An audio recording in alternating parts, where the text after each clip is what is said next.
In a land far, far away, there was a king.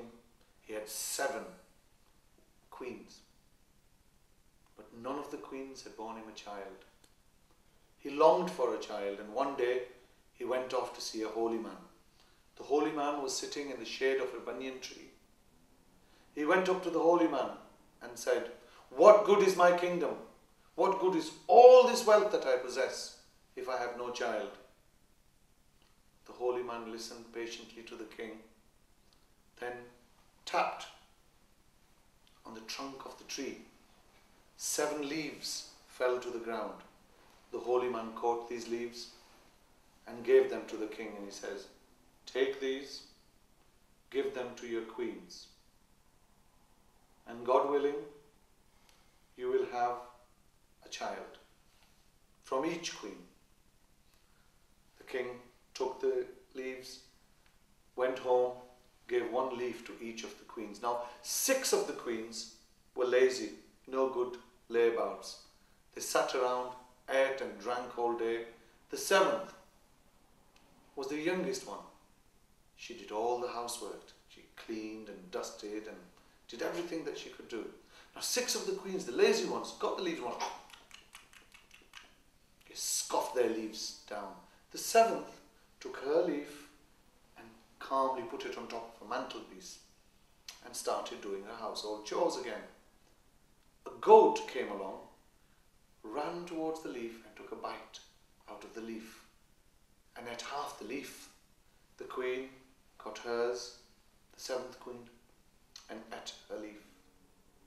9 months later, all the queens gave birth to boys. Now 6 of the queens who had eaten a full leaf gave a birth to a healthy child. But the 7th, who'd eaten half the leaf, gave birth to a child, which was, according to some people, a child who had 1 arm, 1 eye, 1 leg, 1 ear. Some people said he was so small he could sit on a cat. But people started calling him Pai Adda, the brother, who is a half brother. Now, his mother didn't care what anybody said about him. She loved him all the more for being whatever he was. The 6 lazy queens got their sons, tarted them all up and showed off, "My son's prettier than yours. No, my son's prettier than yours." But Adda's mother taught him all the songs that her mother had taught her. She taught him the name of the trees, the name of the birds, the bees, the name of the fish in the rivers. She taught him everything that she knew, and with the passing of each day, she loved him more and more. As the brothers grew up, the 6th, who were the most able-bodied of boys, grew up to be nasty, arrogant young men. They were always fighting with Adda. They were fighting with each other. They never played with Adda. It didn't matter how many times half-brother was taken out of their games or left aside, he would always come back to them and make up with them.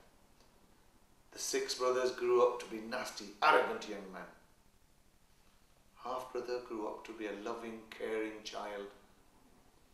One day, the king called his sons together. He said, "Come here to me." All his sons came down. He says, "All of you are no good layabouts. You don't know the value of work. Now here, take this bit of bread, take this bit of egg, here's your water. Now go into the jungle for 7 days, 7 nights, and then come back to me after you have learnt the value of work." 6 of the brothers got their belongings, set off into the jungle. Half-brother, Bayada, hobbled after them as best as he could. Now the 6 greedy brothers just ate all their food as quickly as they could, drank all their water and sat down under a tree to have a rest. And as half-brother caught up, they grabbed his water as well and his food, and he said, "Look, brothers, please, by all means, take my food, take my water, but we have a long journey ahead of us and we don't know what we may encounter along the way." They said, "Ah!" They drank it all up and set off again. They got deeper and deeper and deeper into the jungle. The trees changed. They didn't recognize the plants. The familiar hills were gone. There were no rivers, no streams, nowhere from which to drink fresh water. It began to get dark. They became very scared. They were hopelessly lost in the middle of the strangest jungle they'd ever come across. Then, all of a sudden, they saw a little opening in the jungle. And through the opening, they saw the most beautiful house that one can ever imagine. And they ran towards the house, all 6 brothers. But Adha took a little cautious step and looked around. And he said, "Stop, brothers, stop, there's something very strange here." The brothers didn't listen to him and said, "Look, where there's a house, there's people. And where there's people, there's food. And we're hungry, and we're thirsty. And what does a little cripple like you know?" He said, "Look, brothers, there are no birds. There are no bees. How can you have flowers without bees? How can you have trees without birds? There's something very strange going on. Ah! What does someone like you know?"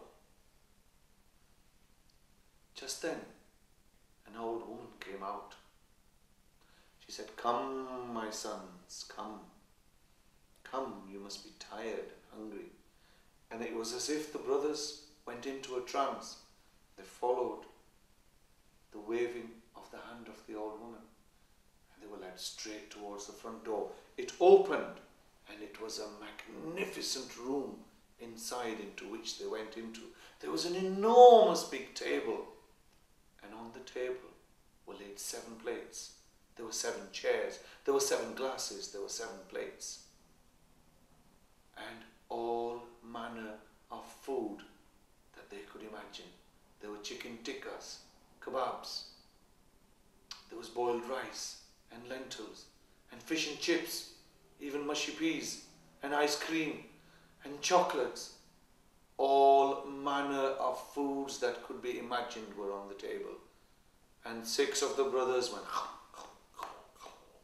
they ate and ate and ate and ate. And half brother just sat there thinking, how did she know there were 7 of us? This is not what it seems to be. She said, "Who said that?" "Nobody, mother. Everybody's eating." And as the brothers ate, they got tireder. They became very tired. And the old woman went like this. She looked to the right. And another room expanded. And there were 7 beds came from the middle of nowhere. As if by magic, all neatly laid. 6 of the brothers ate. And they walked off trance-like. And they fell onto the bed. Bang, bang, bang. And they fell fast asleep. And the old woman went up to Adha. She picked up a knife. She went, "Shh, shh. Go to sleep, my sweet, so I too can eat. And it's fresh meat that I eat. A fresh meat is a treat. Go to sleep so I too can eat." Adha sat there and he said, "What is it that's shining? What is it that's gashing?" But he knew this was a churel, a she-demon, those that hang around in the jungles waiting for boys to walk past. She said, "Go to sleep, my sweet, so I too can eat. And it's fresh meat that I eat. And fresh meat is a treat. Go to sleep so I too can eat." He said, "But I'm hungry. I need some chapatis and some bread." And she went, her hand stretched out. A great big fire came out. She turned to the fire. She cooked the rotis. She cooked the bread. She brought them and plunked them in front of him. And he said, "No, I want to eat, but I only eat the way my mother used to make them for me." She goes, "How did your mother make the chapatis for you?" He said, "Well, she would go into the fields and pick up each individual grain of wheat. She would bring that home, then she would grind it down, Then she would clean the flour, then she would knead the dough, then she would make the balls, then she would make the roti, and then she would give that to me, and it's only that which I can eat. She went, ah! She went like that. The door flung open, and as she was flying through the door, she became the monster that she was. She went out, and as trees came in up front, she pulled them out as if they were carrots stuck in the ground. She wandered around the fields, picking up the wheat. Here should be a big pile, brought it home. Will you eat if I make it out of this? Yes. So she ground it down, she shook it, she cleaned the flour, she made the dough, made the chapatis and put them in front of him. And Adha picked them. She goes, hurry up and eat, you little beast, so I too can eat. And fresh meat is what I eat. Fresh meat is a treat. Now go to sleep so I too can eat. Adha was not intimidated. He ate very slowly. When he'd finished eating, he went, did a great big burp, and she said, are you going to go to sleep now? He said, no, I'm thirsty. So she pulled her arm like that, it stretched. She went, got the glass of water, brought her arm back, and she plumped the glass in front of him and said, now drink this and go to sleep, you little beast. And he said, no, I cannot drink that water. I only drink water the way my mother used to get it for me. She goes, how did your mother get you water? I said, my mother would take a sieve. She would go to the river, fill the sieve from the river, bring it back, put a glass in front of me on the table, and then shake the water from the sieve into the glass. And she went, ah! Roared, picked the sieve up, off she went into the jungle. Went to the river, scooped up water. She rushed back, shook the water. Then she went back to the river again and came back. And so she went backwards and forwards and backwards and forwards until the glass was almost full. Just as the glass was filling, the first rays of the sun, the early morning sun, came through the window. And as it happens with all these demons, they don't like the sun. As the sun hit her, she caught fire and blew up, and leaving behind a disgusting, pungent smell. Just then, his brothers woke up. He told his brothers what had happened. When they heard how close they had come to being eaten by a churail, they picked him up and said, listen, we are sorry for all those things we used to say to you. You're more than two of us, and we'll never call you half-brother again.